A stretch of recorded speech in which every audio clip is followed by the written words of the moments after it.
हो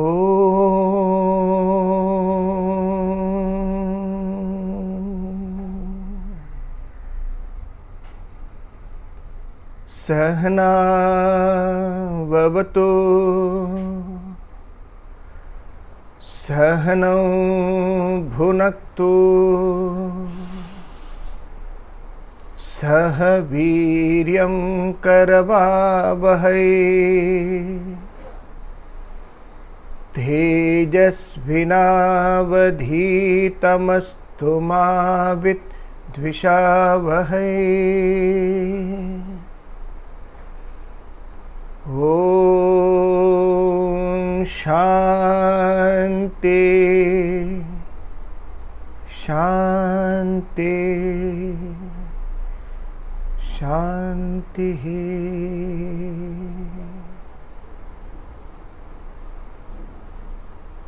Om, may He protect us both. May we both enjoy together. May we both exert together. May our studies become brilliant. May we not become disputatious and hate each other. Om,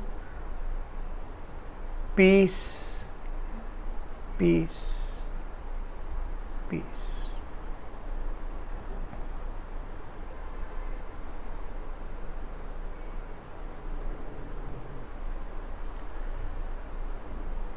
Tattva Bodha is the text what we are doing. Bodha means knowledge. Tattva means essence or essential knowledge.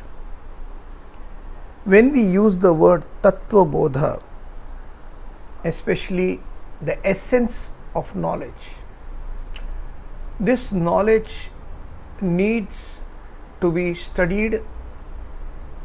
More than that, it needs to be practiced. It's a awareness of who you are. So there are two schools of thoughts. Usually whenever you are doing any scriptural textbooks, there are two sets of gurus, the teachers, Sadgurus, whatever name you want to call them. They are there before you. One of them says that follow the scriptures, follow the textbooks, follow the Bhagavad Gita, the story of the Ramayana, the Mahabharata, Brahma Sutras, Upanishads, various textbooks. It's a gallery.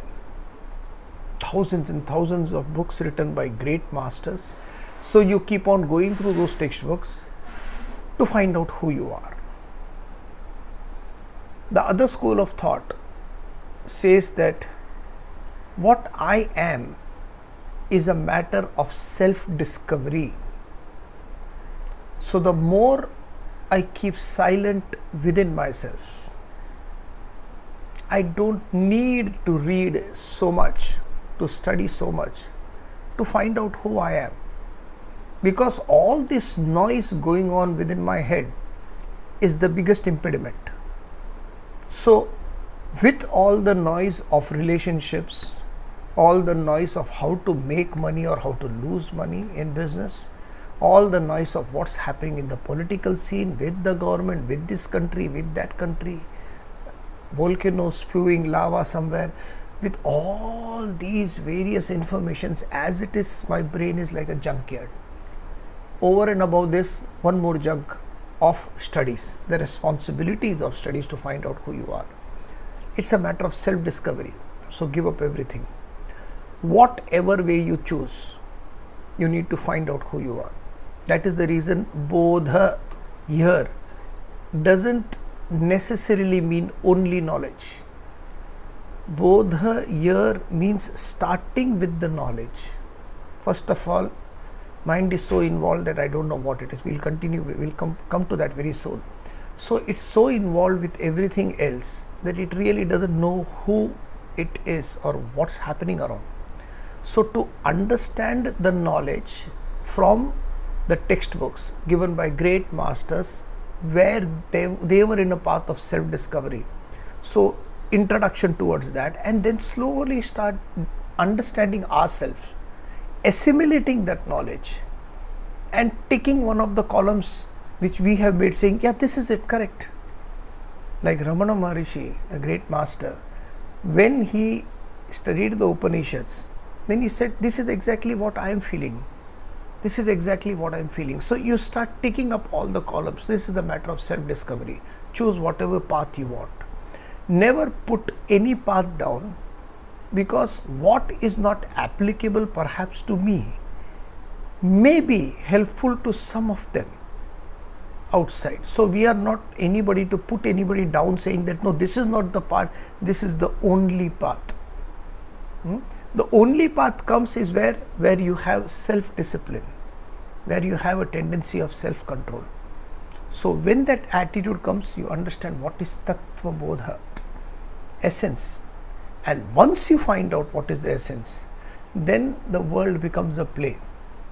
Tragedy is, I don't know who I am, in essence. So since I don't know who I am, we have started talking from the point of view of what I am not.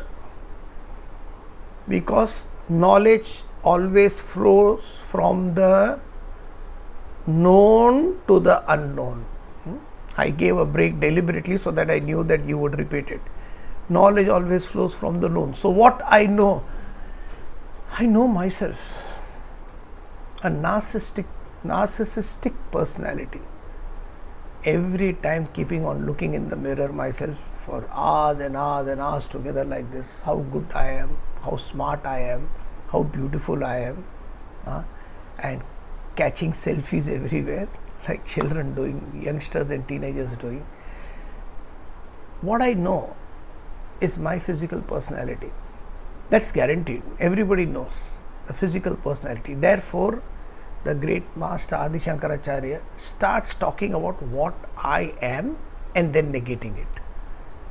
What I am ignorantly conceived now, and then you negate it. So that's what we did last time, right? So we have done the three bodies. We are starting actually the gross body. We did this. Sthula Shariram Kim. What is the gross body?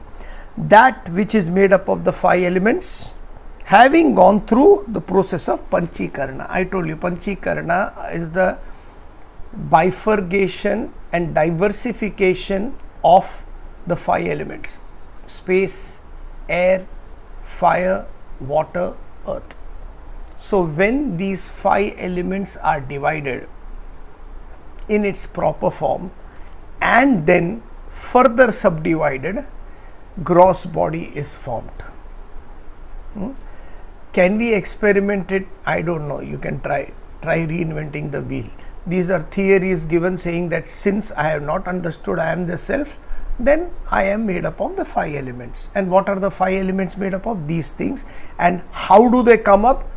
Shankara says, if it comes to the bifurcation till the last portion of it, the grossest part is called the gross body. That's it. And what is the gross body? It is through the process of Panchikarana, born as a result of good actions of the past. Whatever actions I have done in the past. See, this is a break. As soon as you say past actions determine my present, and my present action determines my future. That's simple. Keep it.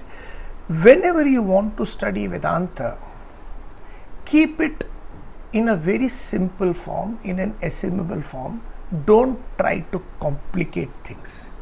Don't venture into adventures where the field is unknown. Okay? Use your head, your intellect at every given point of time. So this physical body has come from my past good actions. True or false? Yes, sir.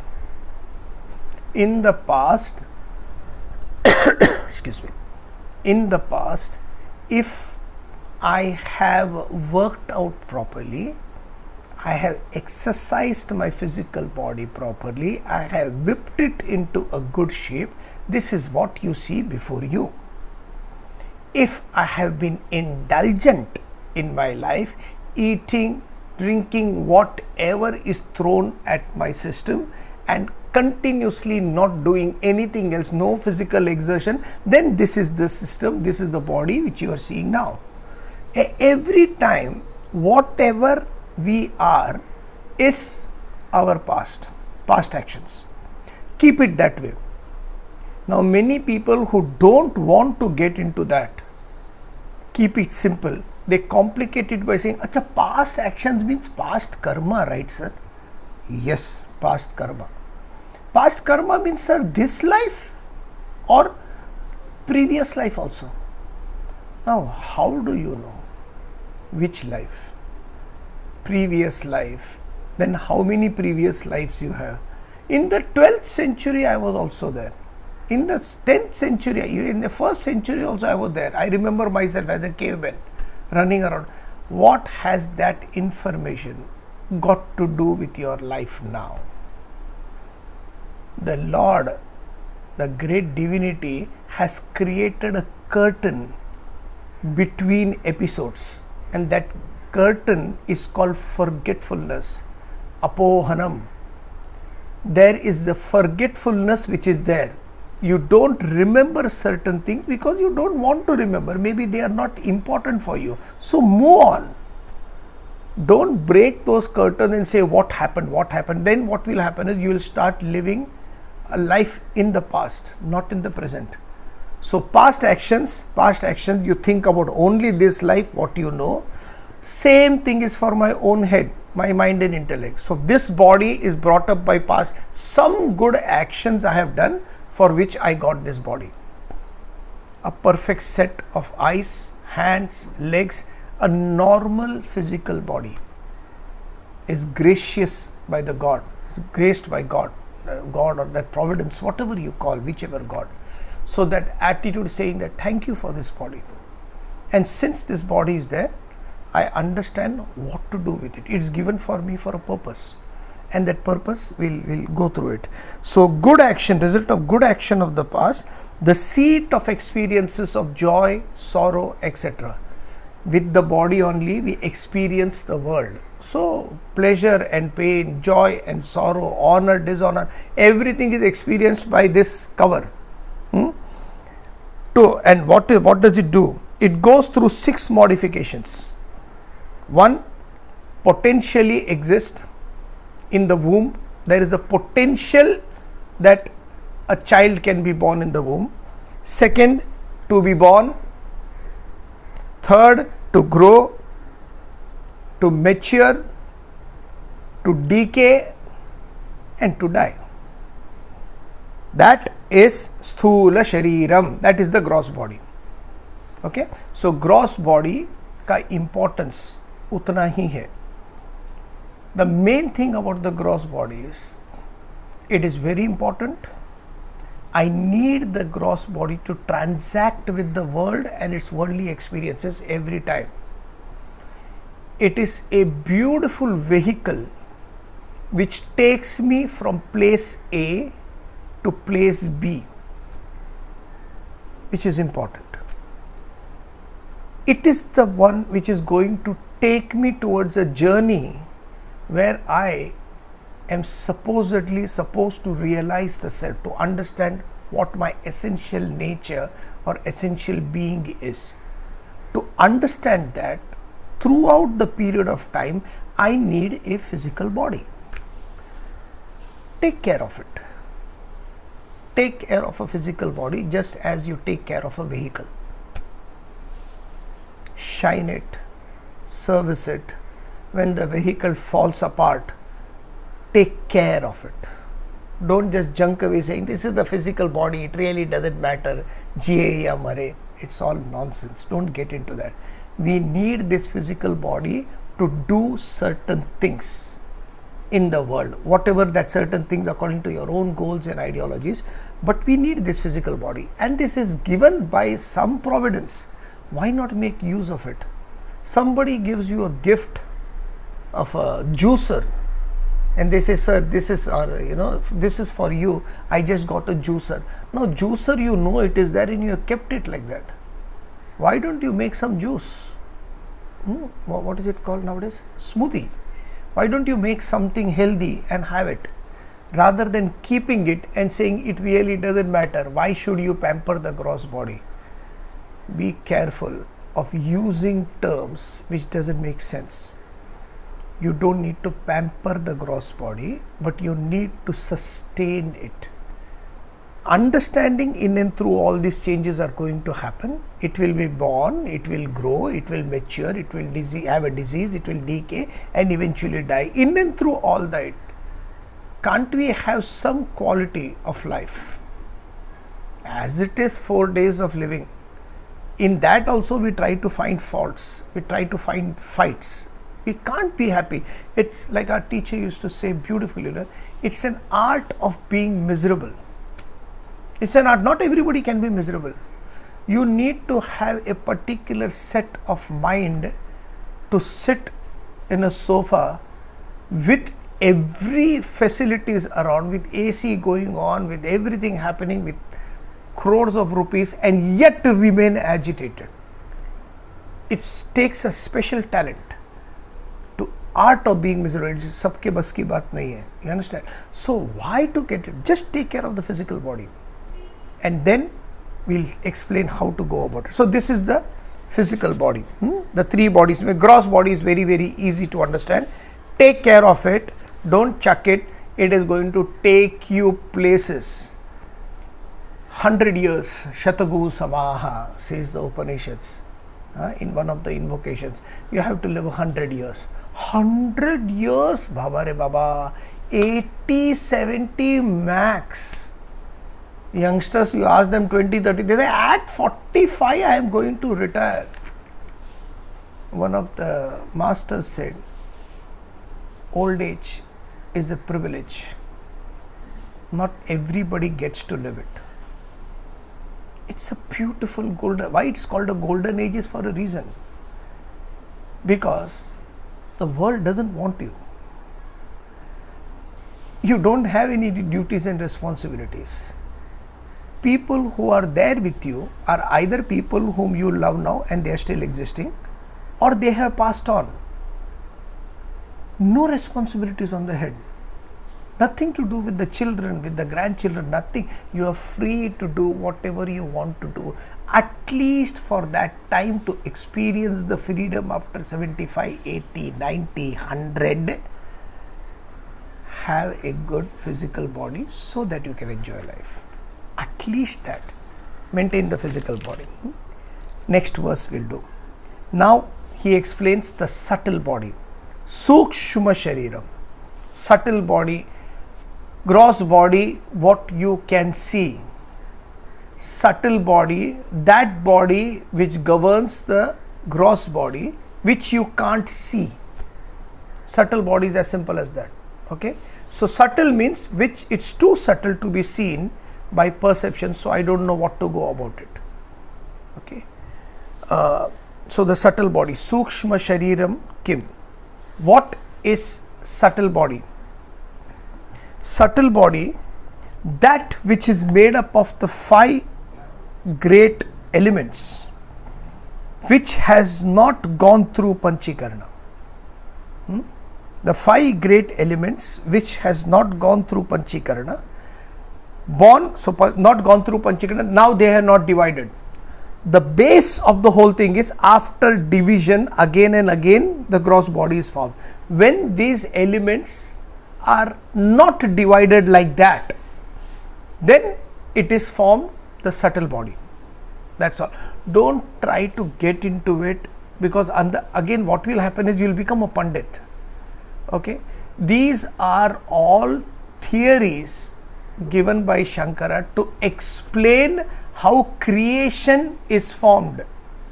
So either you go into the nitty-gritties of the whole thing, because you have to discount it anyway, or you just understand 5 elements. I know we explained it. At the time of death, we see the 5 elements and we keep on moving around. At that time, you don't need anything. This I know, we are made up of 5 elements. Okay, utna bas hai. But I am not that. Manor, buddhya, ahamkara, I am not this, I am not this, I am not the 5 elements, I am not the prana. So we are just explaining this is the 5 element. I am made up of 5 elements. That which has not gone through Panchikarana, born of good actions of the past, explained the same way as the previous gross body. The instrument, that was the seat of experience, if you know, the previously what we did, it was the seat of experiences. This is the instrument of experience. This is what experiences. So this experiences joy, sorrow, etc. Made of 17 parts. The subtle body is made up of 17 parts. 5 sense organs of perception, 5 sense organs of action, 5 pranas, mind, intellect is the subtle body. That which makes the gross body function is called the subtle body. Subtle body is mainly 5 sense organs of action, 5 sense organs of perception. This is also a part of the body, gross body. But main thing is the mind and intellect. 5 pranas, mind and intellect. He will explain the 5 pranas. We will be doing this very soon. Systematically it goes. So this is the subtle body. Most important is the mind and the intellect. The 5 sense organs of perception, the 5 sense organs of action. Subtle body. It is the subtle body that controls the gross. Understand that, okay? So whatever is your subtle body, so is the gross body. Whatever is the motor behind the vehicle, so is the vehicle's power to continue in its journey. So this is the subtle body. It's one of the most powerful things, right? Then they are explaining the perception, the sense organs of perception and sense organs of action. So we'll go to sense organs of perception. Not much to explain because he's just giving the details. So we are going through do that and then the explanation will come. The 5 sense organs of perception, everybody knows this. Eyes, ears, nose, tongue and skin. So that's what is explained, okay? The 5 organs of perception and their respective medium, presiding deities as well as their field of experiences is as follows. Presiding deities, field of experiences and the 5 sense organs. So the table is given. I have got 5 sense organs of perception. Perception, that which is the window to the world. When I have that windows open, I see the world in a different way. Therefore, all the 5 organs are important. If you don't have a hearing, then that window shuts down. If you don't have eyes, that window shuts down and your perception differs. That's all. So based on these 5 sense organs of perception, your perception is there. There was this boy where I used to know him in our ashram, and he had one of the most beautiful eyes I've ever seen in life. Eyes, E-Y-E-S, okay. One of the most beautiful eyes I've ever seen in my life. Deep, deep blue. So I used to look at him. I said that I'm not naming him naturally. So I used to live one of the foreigner guys, and I used to look at him and say that your eyes are so beautiful, man. Deep blue. It's really amazing. He said, you know what? We should go. He said, where? We should go to a hospital. Exchange our eyes. You take my eyes. It's nothing. Dull grey color or brown color. Your blue eyes, it will come. It is so beautiful. He said, so when are we going? I said, really? Yeah. When are we going? We'll just exchange eyes. I said, why you are ready to give your beautiful eyes so soon? So he said, you know what? I have blue eyes, but I can't see color. I said, what? I can't see color. I said, so you can't see, you know the grass is green, right? You can see the grass there. Say, yeah, I know the grass is green. I said, how do you know the grass is green? He said, because you are telling me the grass is green. I can't see green. I think, Sunil, I am seeing in the mirror and I can't see my eyes. I see it in a different color. I don't see the blue color. We are blessed for so many things in the world. These are the windows, the eyes, ears, nose, tongue and skin to the world. If you have it, maintain it. One perception shuts down or opens up, your perception becomes different. So everything, so your ears, the presiding deity, the medium is space. The field of experience, sound. Only sound travels through space. Okay, it's the most subtlest ear. Therefore, the main chant is Om, Om, or some chanting, because sound travels. Some bell ringing somewhere you will hear. You may not see the light of the diya. You may not see light. You may not feel it, but you will hear something from far, because sound travels through space. And the medium, the deities, is given as space, Dig Devata. I'll explain this to you. Skin, the second subtler form. Both air, skin is existing in space, as well as it needs air around to be felt. So, Vayu, by touch. Third perception, eyes. Eyes is the first element, the instrument with which you see. Since it is the first instrument with which you see, it is blessed.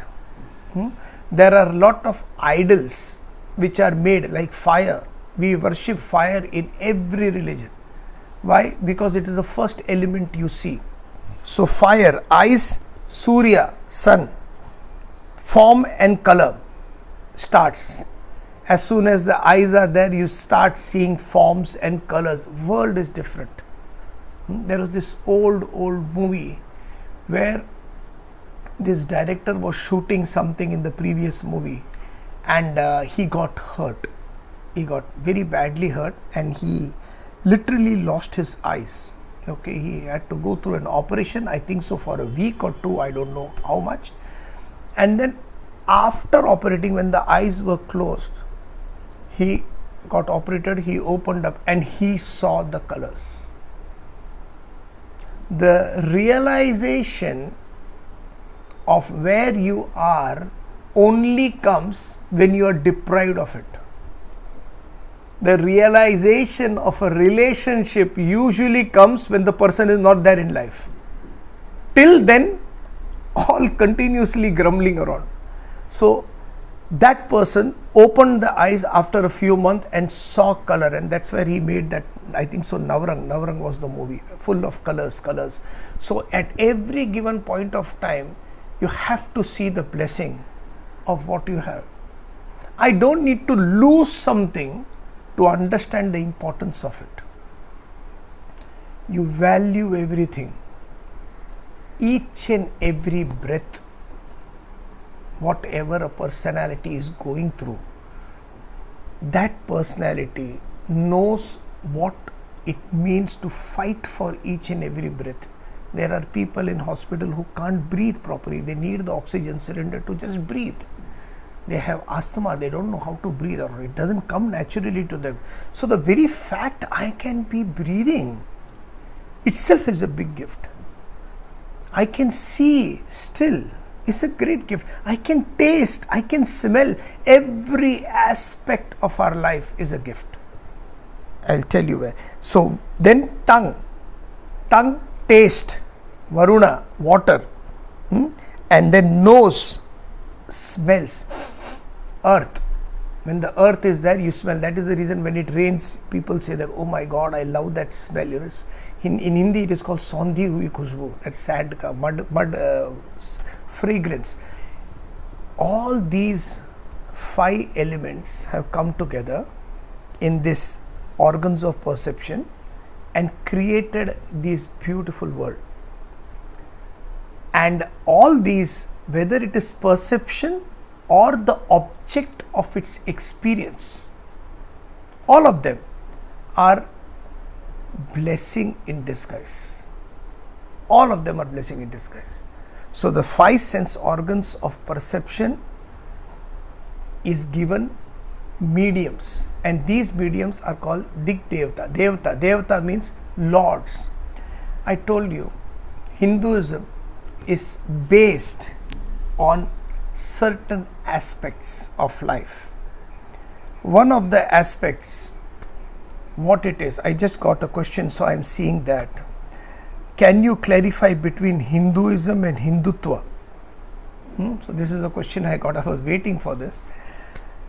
Hinduism and Hindutva, will address it eventually, but now in Hinduism there are X amount of gods created. We don't have one God. We don't have one God where we bow to an altar and say, this is it, and none other. I am the only Lord and nobody else. I am the only God and nobody else. Actually, to be honest, even in Bhagavad Gita, Krishna says, pray to me alone. Rama in the Ramayana also says, look after me alone. When they say me alone, they don't understand it to be personality. These personalities, these people have gone far beyond their limited view of what we think is personality, beyond names and forms. So to divinize everything, what these great sages and saints did was they created gods everywhere. Wherever the mind went, they created an idol, a god. So if I love studying, I don't want to get bothered with these classes and this and that and this number of assets and this money and this relationship. I just want to sit and study to find out who I am. Correct. Then the goddess whom you have to pray is Saraswati. I am not interested, sir. Money is, this is important studies, but money is also important. Without money, how can you sustain? Yes, correct. Goddess Lakshmi. Nothing can be created without zero, with zero. Something needs to be created. So the father of procreation, Brahma or Brahmani, anything is divinized. Even diseases are divinized. When you have a disease, they say Devi Ai hai. They treat you like a divine person. Everything is divinized, because wherever the mind goes, it should not get into anything negatives. Therefore, all the 5 sense organs of perception and its mediums is also divinized. All the mediums. So if there is Indra, there is Vayu, there is space, there is air, there is sun, there is water, there is earth. In short, respect the 5 elements. If the water is there, we are alive.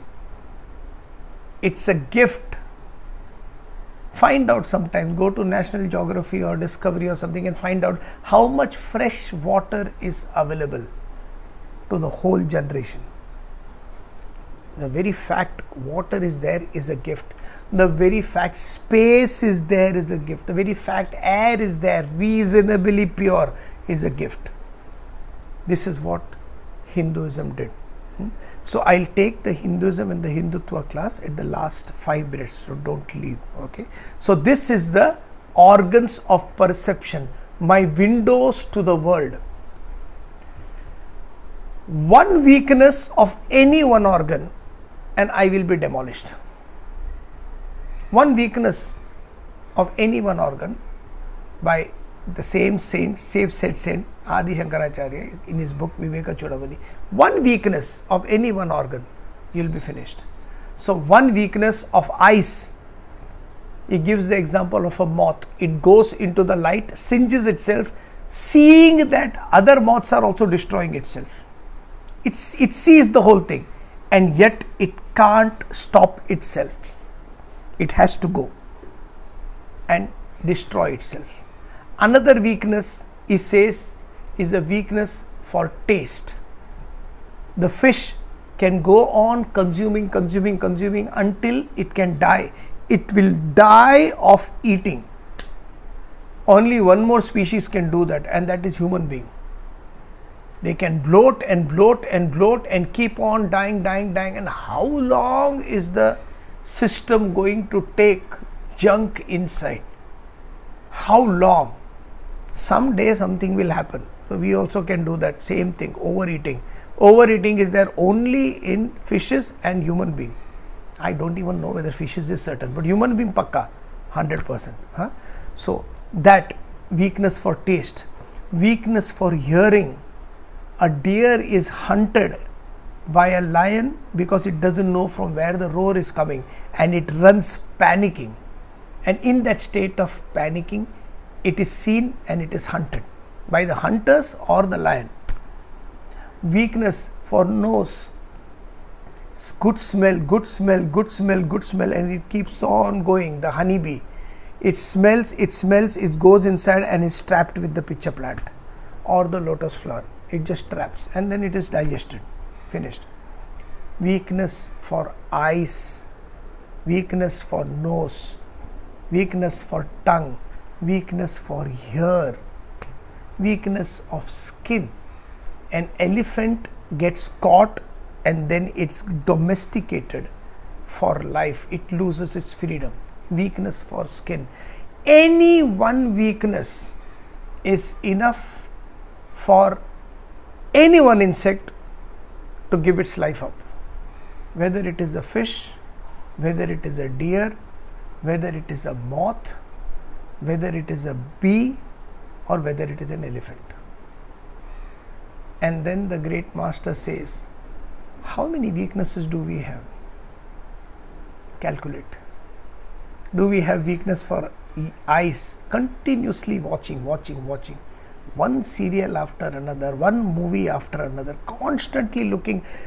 Different countries, chakkar, like monkeys going around, different trees. You are going to different countries. Why? Just to see. You go and see and come back. Now after 6 months, go again. Why? Because they have changed. They have created 2 more buildings so we can go. Constant visitation, running around like monkeys. How much more do we want to run? So this perception is the windows to the world. Take care of it, and it is given for a particular reason. Control it. So whatever I see, the stimuli from the world, I take it. Next, the sense organs of action. What I don't need or what needs to be expressed away, I use the sense organs of action. So what are the sense organs of action? Vak, Pani, Pada, Payu, tongue. The 5 organs of action and their respective medium, presiding deities as well as their field of experiences, functions is as follows. We express ourselves through these 5 things. Tongue, Agni, speech. Hand, action. Indra, grasping objects. Legs, Vishnu, locomotive, motion, movements. Anus, Mrityuhu, death. Eliminating waste, that is given to eliminate waste. Genitals, to procreate oneself. These are the 5 organs of action. A gross body is made up of 5 sense organs of perception, 5 sense organs of action. Ho gaya. Gross body done. Should we do next? No. You know what? Because when he is explained the subtle body, he has said the subtle body is made up of 5 sense organs of perception, 5 sense organs of action, mind and intellect. Explanation of the mind and intellect is not given. Not given because at least people should think that why it is not given. Maybe Shankara would have forgotten. No, it is for people to understand what it is. So we'll start. Mind, definition. Mind is an indiscriminate thought flow, which thoughts come without any provocation. It comes from somewhere, it doesn't discriminate, and it doesn't have any purpose in life. Mind functions only on likes and dislikes. That's the mind. Okay, we'll just touch the mind, then I'll come to the explanation of mind. Intellect is that equipment within us which guides this mind, which gives our mind a direction to go. The more the direction is certain in life, the more the mind is educated on that direction, and in turn it educates the physical body to reach towards that goal of experience, a higher goal or a higher ideal. Intellect is what makes you think, makes you judge, makes you discriminate between what is right and what is wrong. That's all. Once upon a time, in the Mahabharata, the story is given where Duryodhana wanted the help of Lord Krishna, as well as Arjuna also went to seek help from Lord Krishna. First Arjuna was there, so he took a chair. Lord was sleeping, head that side, legs this side. So what he did was he sat at the feet of Lord Krishna. He just sat at the feet of Lord Krishna and waited for the Lord to open his eyes. Arjuna sat at the feet of Lord Krishna. After 5 minutes, Duryodhana came, and when Duryodhana came, he saw his younger brother, younger brother, Arjuna sitting there. So he said, okay, he's sitting at the feet. Then he started thinking, because Duryodhana can think, So he said, when you are sleeping and you open your eyes, do you immediately open your eyes or do you get up and open your eyes? Everybody's experience. No, when we are sleeping, we first open the eyes and then we get up. So when he opens his eyes, he should see me, because I want to ask something important. So he took a chair and sat by the side of the head of Lord Krishna. So the scene is Arjuna is sitting at the feet, Duryodhana is sitting near the head. Lord Krishna sleeping. When he got up, he just got up like this and straight saw Arjuna. Nobody gets up like that, but then that's God. Maybe he does things differently. He knows already. So he got up, he saw Arjuna and said, "Arey Arjuna, you came." And then he looked back and said, "Arey Duryodhana, you also come. Wow. So what do you want?" Duryodhana said, "I wanted your help." But then Krishna said, "Listen, I can't. I have to ask first, because the first person I saw was Arjuna. So first I have to ask him, then I'll ask you." Okay. You can't argue with the Lord. He asked Arjuna, "What do you want?" "I want your help, because very soon we are going to go into battle of Kurukshetra and I need your help." Okay. And sorry, Duryodhana, what do you want? "We are very soon going to go to the battle of Kurukshetra and we need your help." Okay. Both of you need my help. Both of you need me. Yes. I don't know what to do. So I'll do one thing. I'll bifurcate myself. On one side will be my whole Yadava army with all my wealth, all my horses, all my elephants. All of them at one end. The whole army. Powerful Yadava army. On the other side, it will be me. And I'm not going to fight. I'm just going to stand there with you. Whom do you choose? Duryodhana had no idea what to do. Arjuna immediately said, "I choose you, Lord. I don't want the Yadava army. We'll take care of that. I just want you.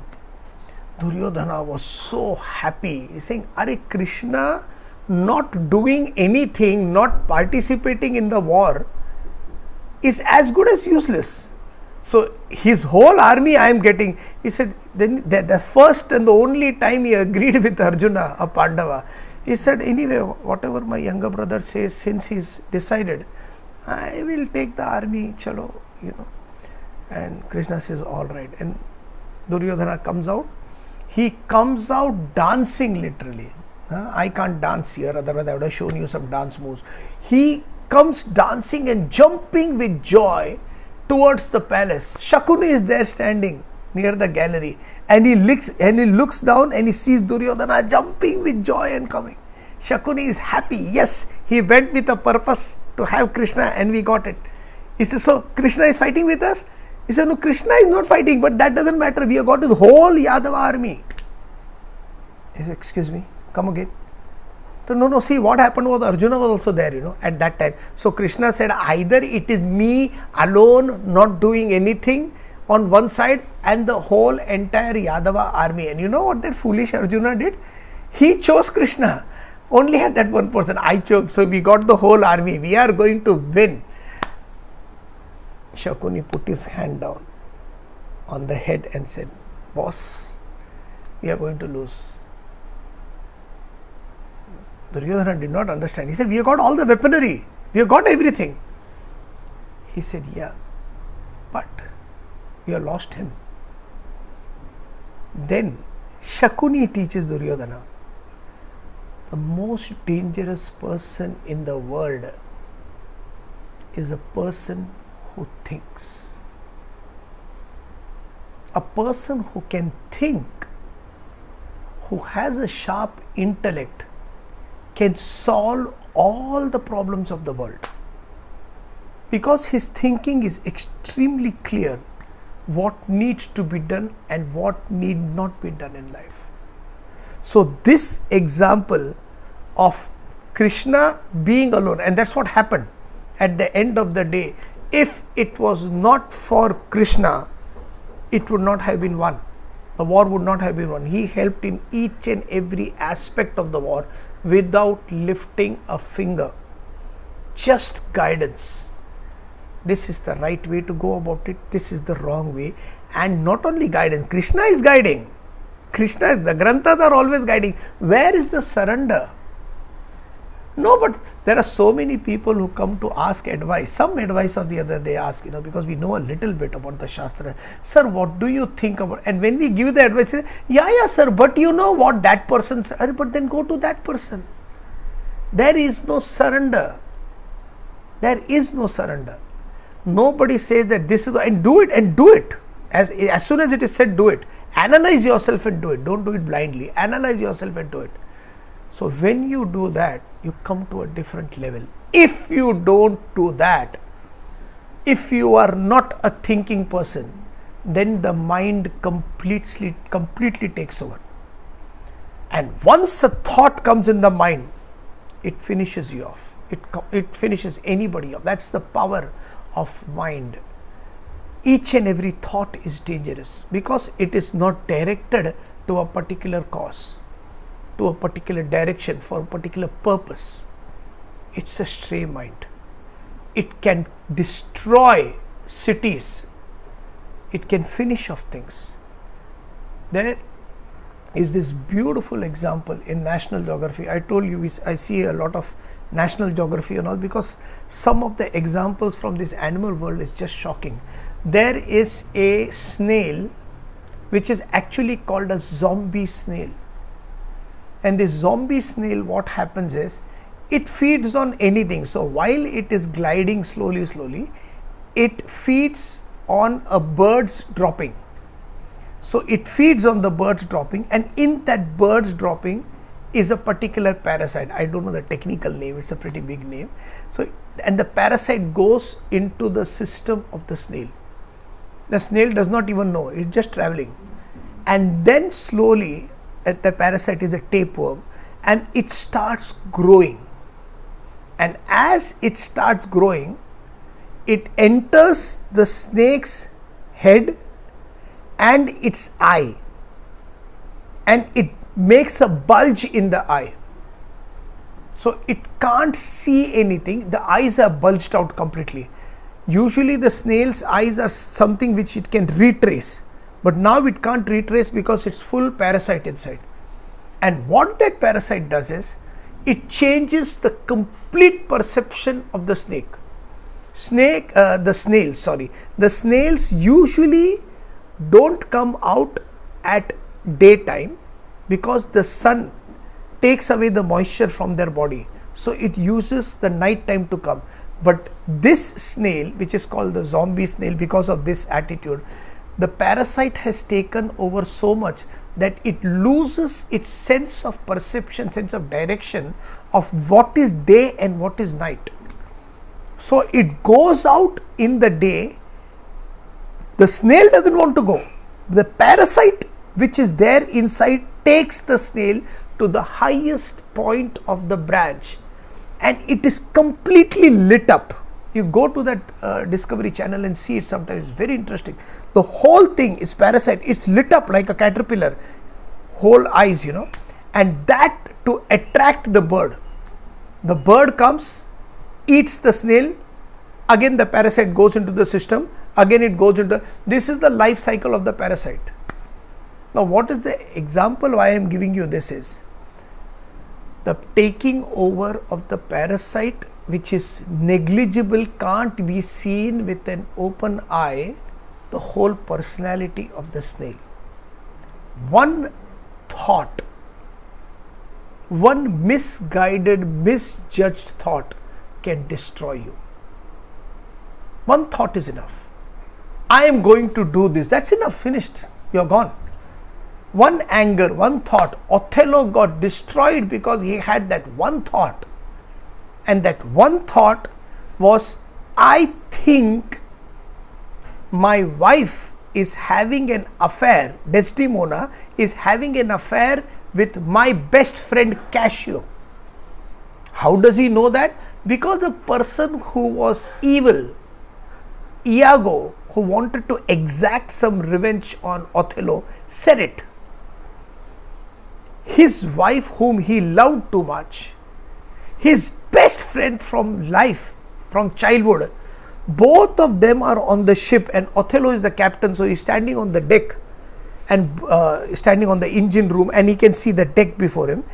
Cassio comes from there and Desdemona comes from there, and both of them, all the three of them are childhood friends. So Cassio is so happy that Othello has married Desdemona that he takes Desdemona's hand, he takes the kiss gentlemanly, and he's holding her hand and he's just walking on the deck. Here he is, Othello behind in the engine, saying, I must be the luckiest man in the world. The woman I love is with me and my best friend is working with me. Can't be more than lucky. Iago comes by the side and just whispers in his ear. Oh, he takes her by the hand. What? What did you say? Nothing. He didn't say anything. And every time he went on saying, my lord, today I saw your beautiful wife, Desdemona, with your best friend, the handsome Iago. Not only Cassio, sorry, not Iago, handsome Cassio, not only Cassio, handsome Cassio. And slowly he penetrated like a parasite into the head of Othello until there was no more Othello. He just said he got a handkerchief of Desdemona, Iago, from somewhere. He hid it and he said, my lord, I had a dream. And in the dream, your dear wife was sitting and Cassio was sleeping on his lap. And Othello got very angry. He said, what really? He was sleeping on her lap. I said, listen, it's a dream. I am not able to, why should I say it also? It's just a dream, my lord. You are, putting down your own wife. You don't have faith in your wife. She loves you so much. Just a dream. Yeah. Then, but my lord, would you like to know what happened? Yes, what is it? He says, Cassio was drinking wine and he spilled a little bit of wine on the beard. and your beautiful, devoted, good wife removed a handkerchief and gave it to Cassio. Cassio took that handkerchief, wiped his beard thus, and threw it away into the sea. By the way, my lord, I think there was something written on the handkerchief. It was O. Oh, that was mine. That was Othello. My mother had given me that handkerchief as a gift to Desdemona. She threw it away. My lord, it's just a dream. How can you even think about your faithful wife doing this? But you never know. You never know. Remember, it is the same woman who betrayed her father for you. I'm not saying she is, but to be honest and truthful, just ask for the handkerchief. And she'll present it the handkerchief, you see the handkerchief and all is well. And then Othello asks Iago, but if she doesn't have the handkerchief? My lord, I can't say this. He goes and asks Desdemona, give me the handkerchief, give me the handkerchief. She says, I don't know, I misplaced it somewhere, I don't have it now. Then he tells Iago, it must be done. He tells Desdemona, sleep in the bed, because they have been sleeping separate till now for X amount of years. He says, sleep there, I will come tonight to you. She wears her wedding gown, she sleeps there. This man is completely tormented. The parasite has completely gone in fully. He looks down and says, I switch off this light, sleeping on the bed. He looks up and says, I switch off this light, then I switch off that light. If I switch off this light, I know from where I can rekindle it. But if I switch off that light, I don't know from where I can get the Promethean light that can rekindle it, and it must be done. He gives a beautiful monologue, and then the lady gets up, he kills her. He kills her, her dead body literally is hanging, not dead yet. The maid servant comes and says, lady, what happened, what happened? And in the dying breath, the Desdemona says, remember, Emilia, my husband did not kill me. I have done it on my own, and she dies away. Othello stands there looking at his wife dead, looks back and says, lies. Till the last dying moment she is lying. The parasite is completely entered. And that is the parasite which is going on in our country too, which is everywhere. The question is, what is the difference between Hinduism and Hindutva? Hinduism is a subject where anybody can study about how to become better in life. It's a sect. Hinduism, Judaism is a sect. Each and everybody is there in their own house. And in that own house, they have their books to study to become a better person. So if a Muslim person is there, they have a Quran. If a Christian person is there, they have a Bible. If Hindus are there, they have a Mahabharata and a Ramayana. That is Hinduism. Hindutva is the new concept which is coming. Is what is, we carry a flag and say, I am a Hindu. Nothing wrong in that also. You can. The whole idea is affirmation of your own religion is not wrong. The affirmation of my own religion, putting down somebody else, is wrong. That is wrong. Okay. So we are not fanatics in the way of there is only Hinduism, but Hinduism is a branch where we get to study great textbooks, study it. Like somebody came and asked me that, sir, I want to do Vedanta. I want to do the studies of Vedanta. I said, excellent, do it. But sir, I am a Muslim. So am I supposed to convert myself into a Hindu? I said, no. You need to study the scriptures, even from this, even from Bible for that matter, even from Mahabharata or Ramayana. You study all that to become a better Muslim. Do you think all the preachers are absolutely correct in their interpretation of what the Dharma Grantha is? No, because they wear their own specs, their own theory of perception, and then they move on saying that this is what it is said in the Shastra. This is what nobody knows anything. An intelligent person picks up a book of Bhagavad Gita and starts studying it properly to understand what a true Hindu is. Then the same person or somebody else can study the Bhagavad Gita and come to interpret the Bible better than any preacher. They can interpret the Granthas, the Bhagavad Gita, better than any of the so-called speakers. Understand it. So these two concepts of Hindutva and Hinduism, both are the same. A person who understands religion in its true essence, if you are on a Hindu household or living in a Hindu household, is called Hindu. That's it. But they are this, they are that. Why do you want to get into all that? Everybody's mother is respectful. I respect my mother too. Ho gaya khatam. Just because I respect my mother, I don't allow anybody to disrespect my mother. But I don't go on disrespecting other people's mother. This brigade has come which finishes off everything. They are, if you know the troll army is what's happening, they are threatening 6-year-old girls with rape and molestation. This is not Hindutva. This is not religion. Not at all religion. Okay? Religion helps each and everybody to grow into a better person. So I believe in Hinduism. I believe in Judaism. I believe in Islam. I believe in the church. I believe in Jesus, Muhammad and Krishna, which helps an individual grow to a pinnacle of glory where I can really understand, clean my mind and understand what that bodha, knowledge of that tattva is. That which is the power within me, I need to understand better. Let all these noises die away. Don't get into that. Okay? Thank you very much.